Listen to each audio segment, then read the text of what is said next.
अस्सलाम वालेकुम जी। This is me Rashid Ali Malik and today my topic is discount. तो आज हम जो है वर्ड प्रॉब्लम्स कंटिन्यू करेंगे और जो है डिस्काउंट के प्रॉब्लम्स करेंगे। तो सबसे पहले जो है इसको हम फार्मूला को डिस्कस कर लेते हैं। डिस्काउंट बराबर होता है M P minus S P. Here M P stand for marked price and S P stand for selling price.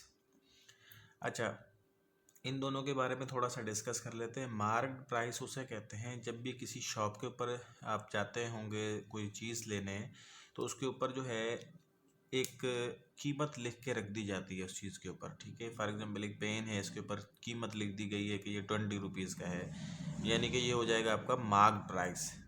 अगर आप किसी जो है गारमेंट्स की शॉप में जाते हैं तो वहाँ पे आप देखते होंगे डिफरेंट शर्ट्स और डिफरेंट पैंट्स के ऊपर एक जो है वो प्राइस के जो है ना एक उसके ऊपर लिखा होता है, चिट लगी होती है कि ये इतने की शर्ट है या इतने की पैंट है। तो बिल्कुल उसको कहा जाता है मार्क प्राइस। एंड उसके बाद हम उस दुकानदार के साथ करते हैं रियायत की बात, हमें रियायत की जाए और रियायत करने के बाद फिर हम जो है एक पैसे पेड करते हैं जिसे हम कहते हैं सेलिंग प्राइस। यानी जो दुकानदार हमें कहता है, लिख के रखी होती है उसने प्राइस, उसको कहते हैं मार्क प्राइस। और जिस कीमत पर हम वो चीज़ लेते हैं उनसे रियायत करवा के उसको कहते हैं सेलिंग प्राइस। अच्छा, अब डिस्काउंट किसके बराबर होता है? जो उसने कीमत लिखी होती है, यानी मार्क प्राइस में से सेलिंग प्राइस माइनस कर दी जाए तो उसको हम कहते हैं डिस्काउंट सिंपली। तो चलिए अब हम अपने क्वेश्चन की जानिब आते हैं और इसको सॉल्व करते हैं। तो क्वेश्चन नंबर 1 में लिखा हुआ है the marked price of an article is 400 and it is sold at the discount of 10%. Find the net selling price of the article. अब इस सवाल के अंदर ये पूछा जा रहा है कि एक चीज़ है, उसका रेट जो है ना वो 400 है, यानी कि यहाँ पे हमें पता है कि मार्केट प्राइस जो है ना वो 400 है और उसके अलावा डिस्काउंट जो है वो 10% है। ठीक है, अब उसने ये पूछा है कि बताइए कि सेलिंग प्राइस फिर उसकी क्या होगी। तो सबसे पहले जो है ना आप डिस्काउंट देख लें कि डिस्काउंट 10% है, तो यानी आपने डिस्काउंट फाइंड करना है 10% ऑफ जो आपके पास कीमत है 400, यानी 400 का 10% का मतलब होता है 10/100। ऑफ का मतलब होता है मल्टीप्लाई एंड 400। ये परसेंटेज को रिप्लेस करते हैं डिवाइड बाय 100 से। जिसको ये क्लास नहीं मेरा अटेंड किया है तो मेहरबानी करके उसको पहले इंट्रोडक्टरी क्लास परसेंटेज का अटेंड करें, उसके बाद ये चीज़ें समझ में आ जाएंगी। तो क्लास को कंटिन्यू करते हैं। ये 2 जीरो जो है यहाँ पे इन 2 जीरो से काट देंगे और ये 4 और 10 मल्टीप्लाई हो जाएगा, 40 आंसर आ जाएगा। यानी डिस्काउंट जो है वो 40 रुपीज़ हुआ। क्वेश्चन में हमसे पूछा गया है कि सेलिंग प्राइस क्या होगी। अब हमें पता है कि डिस्काउंट बराबर होता है mark price minus selling price. तो सेलिंग प्राइस अगर आपने मालूम करनी है तो सेलिंग प्राइस जो है इस साइड आ जाएगा, डिस्काउंट इस साइड, यानी मार्क प्राइस माइनस डी। यानी मार्क प्राइस थी कितनी 400 और जो है डिस्काउंट हो गया 40, यानी नेट सेलिंग प्राइस जो है वो 360 रुपीज़ हो गई। ठीक है, जिन्हें ये चीज़ें याद हैं वो फार्मूला लिखने की ज़रूरत नहीं है, इसको आप डायरेक्टली भी कर सकते हैं। यानी ये चीज़ें समझाने के लिए इतनी ज़्यादा जो है मैंने लिखी हैं। अदरवाइज़ इसका 400 का आपने 10% निकालना है, जो आंसर आ जाए इसमें से माइनस कर दें। अच्छा, इन सारी चीज़ों को जो है ना सॉल्व करने से पहले क्वेश्चन को अच्छे से पढ़ना चाहिए और क्वेश्चन को समझना चाहिए, क्योंकि वर्ड प्रॉब्लम्स जो है ना वो सारा इसके ऊपर डिपेंड होता है कि आप स्टेटमेंट को कैसे समझते हैं, उसको कितना अच्छा सा समझ लेते हैं। अगर इस सवाल में ये पूछा जाता कि बताइए डिस्काउंट कितना है, तो ये वाला आंसर होता ओनली 40 रुपीज़। यहाँ पे ये पूछा गया है कि सेलिंग प्राइस कितनी है, यानी जो डिस्काउंट हुआ है वो 40, वो इस कीमत में से माइनस कर देंगे 400 में थे तो 360 हमारे पास आंसर आ जाएगा। यानी इस क्वेश्चन के मुताबिक हमारा 360 आंसर होना चाहिए। तो चलिए नेक्स्ट एग्जाम्पल पर आ जाते हैं। Question number second, and question number second में लिखा हुआ है कि Umema bought a dinner set for 52,000 rupees at 20% discount. Find the actual price of the dinner set. अब ये बहुत ही बेहतरीन क्वेश्चंस हैं और इसको समझना जो है ना लाजमी। इस तरह के क्वेश्चन जो है ना डिफरेंट टेस्ट में आते रहते हैं और रिसेंटली अभी जो टेस्ट हुई थी पीएसटी एंड जेईएसटी की आईबीए ने ली थी, उसके अंदर यही सवाल रिपीट हुआ था। तो चलें इस सवाल को मैं सॉल्व कर लेता हूँ। अब इसको सॉल्व करने से पहले इस स्टेटमेंट को मैं अच्छे से एक्सप्लेन करता हूँ, फिर इसकी सॉल्यूशन की तरफ आता हूँ। इस यहाँ पे ये कहा कि उमैमा ने जो है ना एक डिनर सेट ख़रीदा है 52,000 का, जबकि इसके ऊपर डिस्काउंट 20% वो ले चुकी है। यानी कि ये डिस्काउंट के बाद की कीमत है। इट मीन्स कि हमें रियल कीमत इसकी नहीं मालूम कि उमैमा को उसने कितनी कीमत बताई थी दुकानदार ने। उसने 20% डिस्काउंट के बाद ये ले ली, इतनी प्राइस जो है उसको पे की है। ठीक है, आगे चलते हैं। Find the actual price of the dinner set, यानी कि डिनर सेट की जो एक्चुअल प्राइस है वो क्या होगी। अब इसकी रियल प्राइस मालूम करने के लिए कुछ जो कैंडिडेट्स होते हैं या कुछ जो स्टूडेंट्स होते हैं वो ये गलती करते हैं कि सिंपली क्या करते हैं, यहाँ पे 20% ऑफ 52,000 मालूम कर लेते हैं, जो आंसर आता है उसको 52,000 के अंदर ऐड कर लेते हैं और कहते हैं कि ये रियल प्राइस होगी।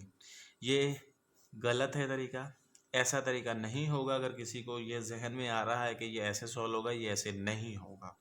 चलें इसको मैं एक दफ़ा और एक्सप्लेन करता हूँ। ये कह रहा है कि 20% डिस्काउंट के बाद ये चीज़ हमें मिली है। इसका मतलब ये हुआ कि ये 20% डिस्काउंट के बाद जो 52,000 उसने पेड किया है, यानी कि ये जो असली उसकी कीमत है उसका 80% है। ये की पॉइंट है समझने वाला यहाँ से कि जो 52,000 रुपया पे कर रही है उमैमा, वो 80% है किसका, वो जो अमाउंट उसने पेड करना था, यानी जो उसकी कीमत उमैमा ने जो पेड करनी थी उसका 80% है, क्योंकि 20% तो उसने डिस्काउंट करवा लिया। इसका मतलब ये हुआ कि ये 52,000 जो है वो 80% के बराबर है। अब हमने मालूम क्या करना है, टोटल कीमत मालूम करनी है। तो हमने क्या करना होता है, पहले तो मैं आप लोगों को यूनिटरी मेथड के तहत बता दूं कि हमने 100% मालूम करना है, यानी एक्चुअल प्राइस, यानी हमने 100% मालूम करना है, क्योंकि ये 20% डिस्काउंट के बाद 80% के बराबर है। हमें 100% मालूम करना है। तो आपने क्या करना होगा, यहाँ पे 52,000 को 80 से करना होगा डिवाइड और मल्टीप्लाई करना होगा 100 के साथ। ये आपकी हो जाएगी एक्चुअल प्राइस। ठीक है, तो एक्चुअल प्राइस आप यहाँ से जब इसको मल्टीप्लाई कर लेंगे, उसके अलावा 4 का टेबल इसके ऊपर, सॉरी 2 का टेबल इसके ऊपर 5 टाइम्स एंड इसके ऊपर 4 टाइम्स एंड अगेन आप इसको जो है सॉल्व कर लेंगे, तो आपके पास आंसर आ जाएगा 65,000। यानी ओमेमा ने जो डिनर सेट लिया था उसकी एक्चुअल प्राइस जो है वो 65,000 थी। ये मैंने किया है प्रोसेस यूनिटरी मेथड। अब यूनिटरी मेथड को हम साइड पे रखते हैं। अब हम आते हैं इसका जो रियल मेथड है, मतलब जिसके तहत हम इसको सॉल्व कर सकते हैं फार्मूला के तहत, वो कौन सा है। हमें मालूम है परसेंटेज का फार्मूला, मैं पिछली क्लासेस के अंदर भी मैं बता के आ चुका हूँ। जिसको इसके अंदर दिक्कत हो रही है तो वो मेरा प्रीवियस क्लास अटेंड करे पहले। परसेंटेज बराबर होता है part of quantity divide by total quantity multiply by 100।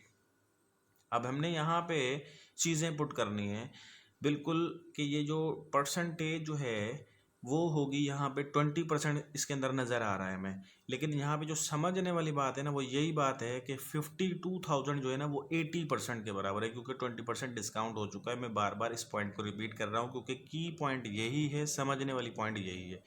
यानी यहाँ पे परसेंटेज की जगह पे 80 पुट होगा, पार्ट ऑफ क्वांटिटी की जगह पे 52,000 होगा, एंड नीचे टोटल क्वांटिटी आप लिख दें मल्टीप्लाई बाय 100।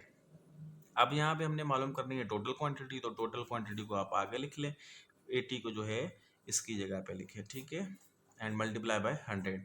अब आप इसको सॉल्व कर लेंगे तो आपके पास आ जाएगा 65,000 रुपीज़। ठीक है, तो ये हो गया हमारा मैथमेटिकल वे, यानी फार्मूला के तहत ये हमारा हो गया यूनिटरी मेथड। अच्छा, जो स्टूडेंट के जहन में अभी भी अगर ये पॉइंट आ रही है कि 20% 52,000 का निकाल के इसके अंदर ऐड कर दें तो कीमत आ जाएगी, आप ऐड करके देख लें 65,000 इसका जवाब नहीं आएगा। अब जबकि आप इसका 65,000 का अगर आप 20% निकाल लेने के बाद इसमें से माइनस करेंगे तो आपके पास जवाब आ जाएगा 52,000। यानी 65,000 का 20% निकालेंगे तो उसमें से माइनस करेंगे तो उसके बाद आपके पास प्राइस आ जाएगी 52,000। जबकि जो जिसके जहन में ये वाला मेथड आ रहा है कि 52,000 का 20% निकाल के इसके अंदर ऐड कर दें, ये सरासर गलत है। क्योंकि जिस वक्त हम ये बातें सीख रहे होते थे तो हमारे जहन में भी यही बातें आ रही होती थी। ठीक है, तो इसका जो मैथमेटिकल वे है वो ये है, यूनिटरी मेथड से ऐसे सॉल्व कर सकते हैं, या जो फॉर्मूला के तहत है उसको इस मेथड से सॉल्व कर सकते हैं। तो चले इस तरह के आगे भी एग्जांपल्स आएंगे, उसके अंदर भी इसको समझने की कोशिश करें, अगर इसमें समझ में नहीं आया है तो। चलें भाई, क्वेश्चन नंबर 3 है, और इसके ऊपर इसमें लिखा हुआ है कि in a shop there is a double discount of 10% and 20%, an article having price of 100, calculate the total discount. अब एक दुकानदार जो है वो दो डिस्काउंट दे रहा है, 10% एंड 20%, एक चीज़ के ऊपर, जबकि चीज़ की कीमत कितनी है, 100। Calculate the total discount. अब होता ये है कि आप किसी शॉप पर जाते हैं, एक दफ़ा रियायत करवाते हैं, उसके बाद फिर दोबारा से रियायत करवाते हैं, ये बिल्कुल आम जिंदगी के सवाल हैं, इसको ही जो है उसी के ऊपर एक प्रॉब्लम है। तब वह ये कह रहा है कि प्राइस जो है ना चीज़ की कितनी है, 100 रुपीज़ है, पहला डिस्काउंट है 10%, यानी हम लिखेंगे कि डिस्काउंट जो है वो फर्स्ट वो कितना है, 10%, किसका, 100 का, यानी 10% का मतलब होता है 10/100 मल्टीप्लाई बाय 100, ठीक है, ऑफ मीन्स मल्टीप्लाई, एंड ये 2 जीरो यहाँ पे इन 2 जीरो में कट जाएंगे, यानी डिस्काउंट फर्स्ट जो होगा ना वो 10 रुपीज़ होगा, ठीक है। अच्छा, अब हमारे पास रिमेनिंग अमाउंट कितना बचा, यहाँ पे आप देखेंगे कि रिमेनिंग अमाउंट हमारे पास 100 में से 10 माइनस कर देंगे तो हमारे पास रिमेनिंग अमाउंट बचा 90 रुपये।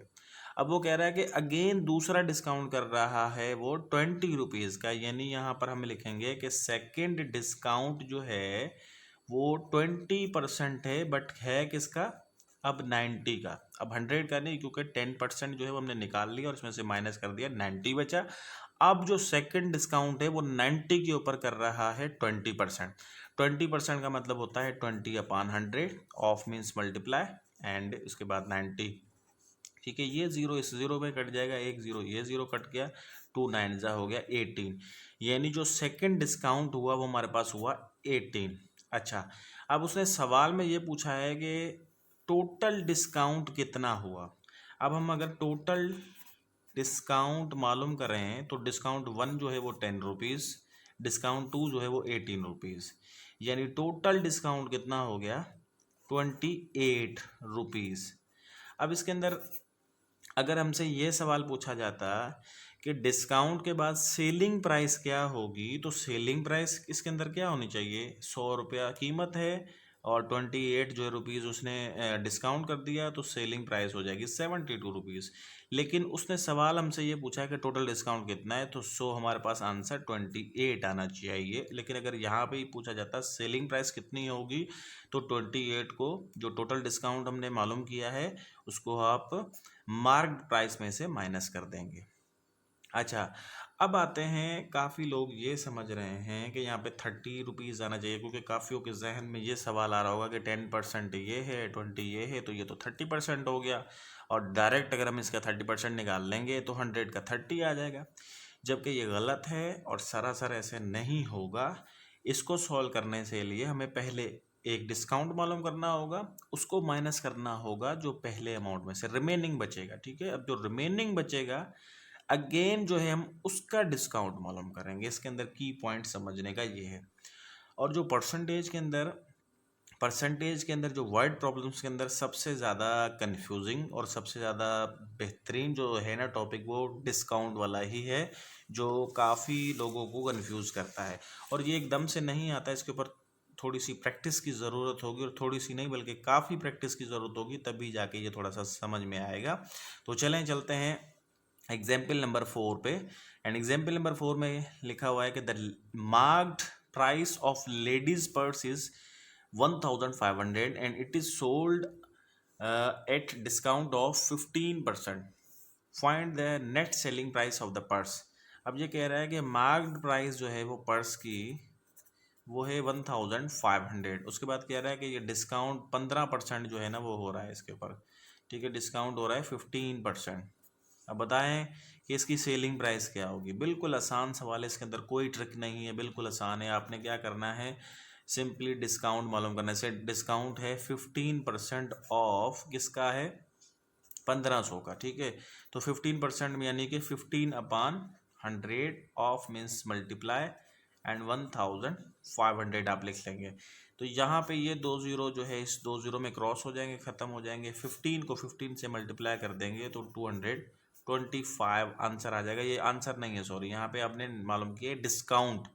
हमसे पूछा ये गया है कि सेलिंग प्राइस क्या होगी, तो हमें मालूम है कि सेलिंग प्राइस जो है वो किसके बराबर होती है, आपका जो टोटल प्राइस है वो है 1500 और डिस्काउंट कितना हुआ है 225 रुपये। तो अब आप इसमें से मालूम माइनस कर लेंगे तो ये हो जाएगा 1275, आई थिंक यस 1275 जो है इसकी सेलिंग प्राइस होगी। तो ये हो गया हमारे पास आंसर। इसके अंदर कोई डिफिकल्टी नहीं थी, बिल्कुल आसान था, इसके अंदर जो है इतनी ज़्यादा कन्फ्यूजन नहीं थी।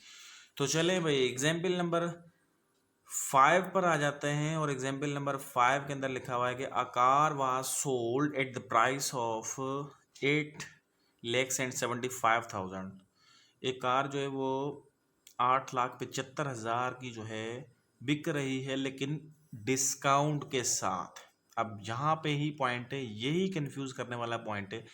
पिछले जो सवालों में अगर आपको कुछ क्वेश्चन मतलब समझ में ना आया हो तो इसके अंदर समझने की कोशिश करें, मैं दोबारा से डिटेल से इसको एक्सप्लेन करूंगा अभी। अब ये कह रहा है कि एक कार जो है वो 8,75,000 की बिक रही है, लेकिन 2.5% 2 होल 1/2 का मकसद होता है 2.5%, ठीक है। फ्रैक्शन में ये 2 होल 1/2 होगा और डेसिमल में होगा। ये इसका मतलब ये हुआ कि जो ये प्राइस है ये 100% के बराबर नहीं है। क्यों नहीं है? क्योंकि 2.5% रियायत हो चुकी है। इसका मतलब ये है कि ये प्राइस जो है वो 100% में से 2.5 माइनस कर दें तो ये हो जाएगा 97.5% के बराबर है ये। यानी ये जो कीमत है 8,75,000, ये आपकी कीमत है 97.5% के। पॉइंट सिर्फ ये समझने का है। अब ये कैसे है, एक दफ़ा फिर इसको एक्सप्लेन कर देता हूँ मैं। ये कह रहा है कि 8,75,000 की जो है ना कार बिक रही है 2.5% जो है ना डिस्काउंट के बाद। इट मीन्स कि ये कीमत का 97.5% है। हमने मालूम करना है पूरी कीमत, और हम पूरी कीमत मालूम करने के लिए एक यूनिटरी मेथड होता है, और यूनिटरी मेथड के लिए मैं हमेशा एक एग्जांपल देता हूँ। वही एग्जांपल मैं यहाँ पे रिपीट करूँगा कि 5 पेन अगर 20 रुपए के हैं तो 10 पेन जो हैं वो कितने के होंगे। सिंपली आप यहाँ से भरेंगे, एक पेन की कीमत मालूम, उसके बाद 10 पेन की कीमत कैसे मालूम करेंगे, तो 10 के साथ ज़रब कर देंगे। यानी यहाँ पे आपने एक कीमत मालूम करी एक पेन की, ठीक है, उसके बाद 10 की मालूम कर ली तो आपके पास आ गया आंसर, ठीक है। तो बिल्कुल इसी तरह पेन वाला मिसाल भी यहीं पे यूज़ करेंगे। हमने 100% मालूम करना है, तो ये 8,75,097.5% के बराबर है। तो हमने यहाँ पे मालूम करना होगा 1%, यानी कि 8,75,000, ठीक है। इसको डिवाइड करेंगे 97.5 और मल्टीप्लाई करेंगे 100 से, क्योंकि हमने 100 का मालूम करना है। बिल्कुल पेन वाला हिसाब यहाँ पर होगा। तो अब हम यहाँ पे मालूम कर लेंगे तो हमारे पास हो जाएगा 4,97,435 पॉइंट जो है 8 और समथिंग चला जाएगा। अगर हम इसको रिड्यूस करेंगे तो ये हमारे पास हो जाएगा 4,97,436 तकरीबन जो है आंसर आ जाएगा। ये हो गया हमारा यूनिटरी मेथड।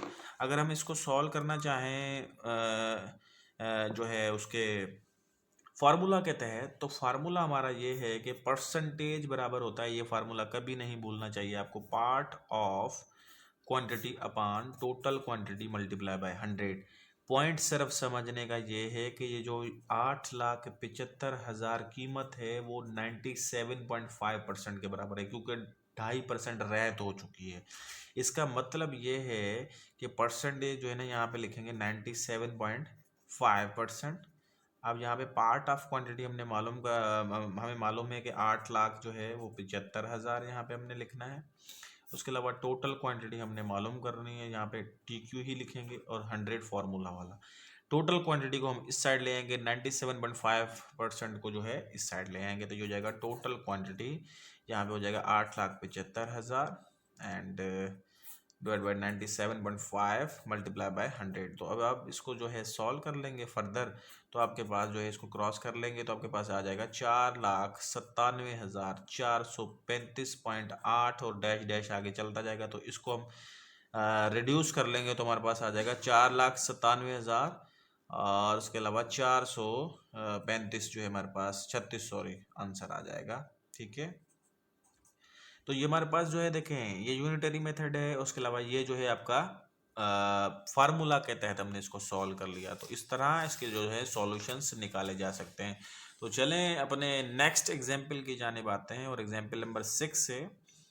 अब इस एग्जाम्पल नंबर 6 जो है आज के जो क्लास है, आज के क्लास में सबसे बेहतरीन सवाल जो है ना क्वेश्चन नंबर 6 है। वैसे तो आज का पूरा ही क्लास आउट क्लास है और सारे ही सवाल जो हैं बेहतरीन है, लेकिन आज का सवाल ये जो है सबसे बेस्ट है। अब ये कहा ये जा रहा है कि a trader marked his goods at 30% above the cost price if he allows the customer 20% discount, find his profit percentage. अब इस सवाल के अंदर ये कहा जा रहा है कि एक जो है ट्रेडर वो अपना जो सामान है या जो भी चीज़ है वो 30% अबव रखता है, यानी 30% ऊपर रखता है जिस पे उसकी ख़रीद है, और 20% रियायत भी करता है। तो बताओ उसको कितना बचेगा। देखें, किसी भी दुकानदार के पास जब जाते हैं हम कोई चीज़ लेने, तो होता ये है कि वो हमें रियायत भी करता है, फिर भी वो जो है ना रियायत करने के बाद हमसे जो है ना पैसे लेता है, यानी उसको फिर भी बच रहा होता है। इसका मतलब ये है कि वो प्राइस ही इतनी ऊपर लेकर जाता है, उसके बाद फिर हमें रियायत करता है, फिर भी उसे कुछ ना कुछ जो है ना बचत होती है। तो बिल्कुल इसी तरह का एक सवाल है। अब यहाँ पे इस सवाल के अंदर हमें कीमत नहीं बताई, हमें जस्ट ये बताया कि एक दुकानदार अगर चीज़ जो है वो कॉस्ट प्राइस से 30% ऊपर रखे और 20% डिस्काउंट करे तो प्रॉफिट कितना परसेंट होगा। अब आप लोगों को सीधा सीधा ये नज़र आ रहा होगा कि एक दुकानदार 30% ऊपर रखता है, 20% रियायत करता है, तो उसको बचत होनी चाहिए 10%, जो कि सरासर गलत है। अब ये दिखने में सवाल यही आ रहा है, और मैं भी आपकी जगह होता तो मुझे भी यही नज़र आता कि ये सवाल यही कह रहा है कि 30% अबव, 20% रियायत, यानी दुकानदार को फिर भी 10% बचता है। ये सरासर गलत है। अब देखें, मैं सॉल्व करके दिखाता हूँ कि परसेंटेज दुकानदार की 10 नहीं होगी, यानी दुकानदार को बचेगा ज़रूर, लेकिन वो कितना बचेगा। हम यहाँ पे लेट्स सपोज करते हैं कि जो जो कॉस्ट प्राइस है एक गुड की, यानी गुड्स की जो है वो 100 रुपीज़ है।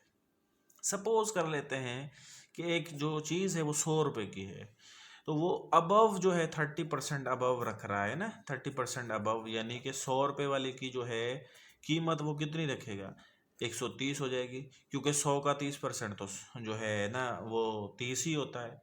ठीक है, ये मैंने 100 इस वजह से रखा है क्योंकि 30% अबव जब करेंगे तो वो 130 रुपये की हो जाएगी। ठीक है, इसके अंदर तो कोई जो है ना डिफिकल्टी नहीं होनी चाहिए। 100 वाली चीज़ को वो 130 रुपये। अब वो कह रहा है कि 20% अगर वो डिस्काउंट करे, यानी कि 130 का 20%, यानी डिस्काउंट जो है वो कितना करे 20%, यानी डिस्काउंट 20% ऑफ 130, क्योंकि उसने 130 रुपये जो है ना उस चीज़ की जो है वो कीमत रख ली 100 वाले की। तो चले भाई, 20% का मतलब होता है 20/100, ऑफ मीन्स मल्टीप्लाई, एंड 130 हमने लिख लिया यहाँ पे। ये एक जीरो इस एक जीरो में कट गया, ये दूसरा जीरो इस दूसरे में कट गया, 13 2 26 हो गया। यानी 100 रुपये वाली चीज़ उसने 30% अबव करके 130 रुपये की कर दी। 130 रुपये के ऊपर उसने 20% का डिस्काउंट दिया तो वो 26 रुपये हो गया, यानी कि नेट सेलिंग प्राइस जो बंदे की हो गई वो कितनी हो गई, 130 में से 26 रुपये माइनस कर दें तो 104 रुपये हो जाएगी। ठीक है, इसका मतलब ये हुआ कि वो जो ऊपर पैसे ले रहा है वो 4 रुपये ले रहा है, यानी 100 रुपये की हमने सपोज किया था, 30% अबव किया तो 130 रुपये हो गया। उसके बाद उसी बंदे ने 20% जो है उसको रियायत की उसके ऊपर, तो उसकी नेट सेलिंग प्राइस जाकर बनी 104 रुपये। 104 रुपये का मकसद ये है कि उसको जो पैसे बच रहे हैं वो 4 रुपये बच रहे हैं, यानी कि 4%, 100 के ऊपर 4 ऊपर है, यानी कि उसको जो बचत हो रही है ट्रेडर को वो हो रही है 4%। ठीक है, अब ये जो 4% है, ये आज का जो सबसे बेहतरीन सवाल है वो यही है कि 4% कैसे। अब यहाँ पे आपको नज़र ये आ रहा था कि 10%, 30% अबव, 20% डिस्काउंट, 10%, जबकि हमने जब इसको सॉल्व किया है तो हमारे पास प्रॉफिट जो आ रहा है ट्रेडर का वो 4% आ रहा है। अब ये मैंने सपोज किया है 100 के ऊपर। अगर कोई चीज़ है वो 1,000 रुपये की है और वो 30% अबव करता है, 20% डिस्काउंट करता है, तो भी उसको 4% बचेगा। अगर कोई शख्स जो है वो 2 लाख रुपए की चीज़ है, कोई मिसाल के तौर पे कोई ऐसी चीज़ है जो 2 लाख रुपए की, उसके बाद 30% वो अबव लिख के रख लेता है, फिर किसी ग्राहक को वो 20% रियायत कर देता है, उसको भी जो है वो 4% ही बचेगा। तो ये हो गया भाई, बिल्कुल आम सा सवाल है। मतलब आम जिंदगी में भी हम ऐसा ही करते हैं कि इस चीज़ का जो रेट ऊपर लिख लेते हैं, बाद में फिर रियायत करते हैं, फिर भी जो है हमें बच रहा होता है। तो ये इस तरह जो है इनके सॉल्यूशंस निकाले जाते हैं। अच्छा, इस तरह के सवालों में आपको जवाब एक लग रहा होगा, लेकिन उसका जवाब दूसरा होता है, बिल्कुल ऐसे जैसे यहाँ पे 10% इसका आंसर नज़र आ रहा है, लेकिन 10% जो है आंसर है नहीं। तो चले मैं आज का लास्ट जो है क्वेश्चन जो है इसको सॉल्व कर लेते हैं, question number 7। And question number 7 में लिखा हुआ है, by selling a fan for 475 rupees a person loses 5% to get a gain of 5%, he should sell the fan for। अब यहाँ पे ये कह रहा है कि एक पंखा जो है वो बेच रहे हैं 475 रुपये का, 475 रुपये का बेच रहे हैं, जबकि ये लॉस कर रहा है 5%। इसका मतलब ये हुआ कि ये जो पैसे 475 है वो 95% के बराबर है। इन सवालों में यही ट्रिक होती है, यही होती है, और बार बार मैं इसको एक्सप्लेन कर रहा हूँ, इसको भी मैं अच्छे से एक्सप्लेन कर देता हूँ कि 475 रुपये जो है ना वो 95% के बराबर है। कह रहा है कि लॉस कर रहा है ना 5%, ये 475 जो है ना 95% का बराबर है कीमत में। आगे कह रहा है कि अगर यही हम 5% प्रॉफिट में बेचें तो बताइए पंखा कितने का बिकेगा। बहुत ही वीआईपी सवाल है, बहुत ही ज़बरदस्त सवाल है। एक दफ़ा फिर रिपीट कर देता हूँ, 475 रुपये का एक पंखा बेच रहे हैं 5% लॉस के साथ, यानी ये कीमत का 95% है, कीमत पूरी नहीं है। इसका मतलब ये हुआ कि हम अगर एक्चुअल प्राइस मालूम करेंगे पंखे की तो क्या करेंगे, एक्चुअल प्राइस मालूम करने के लिए 475 डिवाइड करेंगे 100 से, मल्टीप्लाई करेंगे, यूनिटरी मेथड है, तो आपके पास प्राइस आ जाएगी 500। अगर आप इसको फॉर्मूला वाले मेथड से करते हैं तो परसेंटेज बराबर होती है part of quantity upon total quantity multiply by 100। Part of quantity sorry percentage जो है यहाँ पे 95% के बराबर है, ये मैंने बताई पहले ही पॉइंट। पार्ट ऑफ क्वांटिटी में 475 आएगा, नीचे टोटल क्वांटिटी मल्टीप्लाई बाय 100, तो टोटल क्वांटिटी को इस साइड ले आएंगे and 475 divide by 95 multiply by 100, तो आपके पास फिर दोबारा 500 ही आ जाएगा आंसर। तो देखें, अब हमने अगला पॉइंट क्या करना है, ये होगी एक्चुअल प्राइस। अब हमें कह रहा है कि अगर हम इसी प्राइस का 5% अगर इसके ऊपर गेन करें तो अब हमने यहाँ पे क्या करना है, टू गेन, यानी अगर गेन करना हो 5% तो यहाँ पे लिखेंगे 5% ऑफ एक्चुअल प्राइस है 500, 5% यानी कि 5/100 मल्टीप्लाई बाय 500। तो ये एक जीरो इसमें कट गया, ये दूसरा जीरो कट गया, 5 5 5 25, यानी गेन हो रहा है 525। यानी कि जो कीमत होगी price after gain, after gain के बाद प्राइस कितनी होगी, 500 रुपये कीमत थी, 25 रुपये गेन हो रहा है, यानी 525 रुपये का वो पंखा मिलेगा। तो इस सारे सवाल को सिर्फ और सिर्फ एक दफ़ा मैं एक्सप्लेन दोबारा से कर दूं। यहाँ पे ये कर रहा था कि 475 रुपये का एक पंखा है जो कि लॉस में हम बेच रहे हैं 5%। अगर यही पंखा 5% हमारा हम अगर जो है गेन करें यानी प्रॉफिट लें इसके ऊपर, तो वो कितने का बिकेगा। तो सबसे पहले ना प्रॉफिट मालूम करने से पहले तो असली कीमत मालूम होनी चाहिए ना, तो असली कीमत पहले हमने यहाँ पे मालूम की, यानी एक्चुअल प्राइस हमने यहाँ से मालूम की। उस पंखे की एक्चुअल प्राइस थी 500 रुपीज़, जो कि लॉस करके हम 475 का बेच रहे थे। अब हमसे ये पूछा गया कि अगर इस ही पंखे को 5% गेन में बेचें तो कितने का बिकेगा। हमने पहले एक्चुअल प्राइस मालूम की, एक्चुअल प्राइस का फिर 5% मालूम किया, तो हमारे पास 25 आ गया। फिर हम अगर उसको 25 को उसके अंदर ऐड कर दें, क्योंकि गेन 25 गेन करने के बाद हमारा पंखा बिकेगा 525 रुपये का। तो परसेंटेज में सबसे ज़्यादा डिफ़िकल्ट और सबसे ज़्यादा जो है कंफ्यूजिंग जो क्लास है हमारा वो डिस्काउंट पाई है, और डिस्काउंट का क्लास ऐसे ही एकदम से जल्दी से समझ में नहीं आएगा। इसके ऊपर अच्छी सी प्रैक्टिस की ज़रूरत होगी। उसके अलावा इस स्टेटमेंट को समझने की ज़रूरत होगी। उसके अलावा कुछ इनके जो फार्मूलाज हैं, सॉरी, वो आप लोगों को अच्छे से याद होने चाहिए। तो फिर इंशाल्लाह आप लोगों को ये चीज़ें आ जाएंगी। 4 से 5 दफ़ा इन्हीं सवालों को अगर आप सॉल्व करेंगे, उसके बाद फिर इस तरह के ही दूसरे सवालों की प्रैक्टिस करेंगे, तो आप लोगों को आसानी से ये आ जाएंगे। वैसे थोड़े से ये कन्फ्यूजिंग ज़रूर है, लेकिन इतने ज़्यादा भी मुश्किल ये नहीं है। तो आज का क्लास मेरा कंप्लीट हुआ। इंशाल्लाह नेक्स्ट क्लास में एक नए टॉपिक के साथ फिर आपके सामने हाजिर होंगे। तब तक के लिए इजाज़त दीजिए। अल्लाह हाफिज़।